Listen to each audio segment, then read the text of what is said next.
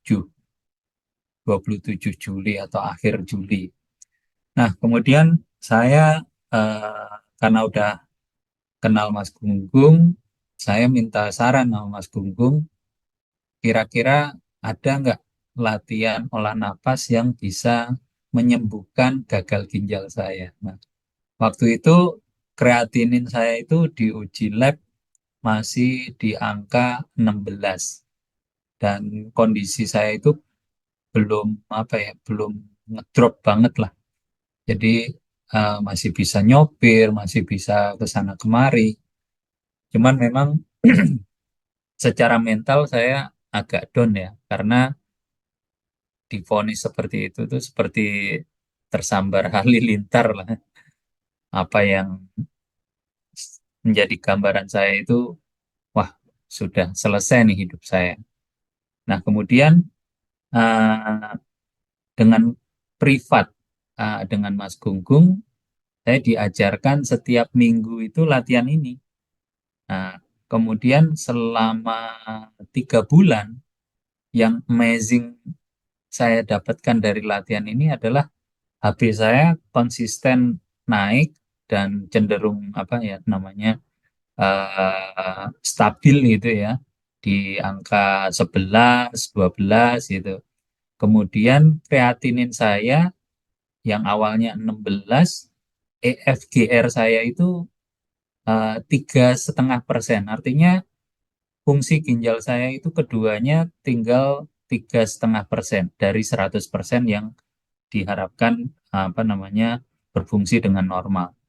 Nah, dengan kondisi 3,5% itu saya latihan olah napas ini bisa naik dari 3,5%, terakhir itu di bulan Oktober itu EFGR saya sudah mencapai 9, kemudian ureum kreatinin saya juga turun. Nah, kreatinin saya itu waktu bulan Oktober 2022 itu sudah di angka 10 kalau nggak salah. Nanti mungkin kapan-kapan Mas Gugum bisa apa memperlihatkan grafik apa namanya setiap saya uji lab ya waktu itu dibikin grafik jadi ada signifikan penurunan tanpa cuci darah. Nah, ini yang luar biasa. Bahkan dokter di Hermina maupun profesor di Mayapada itu ngelihat kejadian ini cukup terheran-heran beliau. Kok bisa kamu nggak cuci darah, kreatininmu bisa turun drastis. Padahal nurunin satu angka aja susahnya minta ampun. Nah, ini amazing ya. Jadi di balik olah napas ini tersimpan miracle atau keajaiban yang kita nggak tahu kepada siapa keajaiban itu nanti bisa diraih atau di apa namanya dinikmati. Jadi ya ini sekedar motivasi aja buat teman-teman bahwa dengan olah napas ini ada begitu banyak manfaat yang bisa diraih. Oke, itu tadi ritme 55 yang kedua, sekarang terakhir yang ritme 55 yang ketiga. Persiapan. Kita 3, siapkan diri kita, 2, 1. tutup mata, Tarik, dan ikutin apa. buang. Tarik, buang. Tarik, buang. Tarik, Kembali hadirkan rasa syukur, bahagia, dan buang. sejahtera. Tarik, buang. Tarik,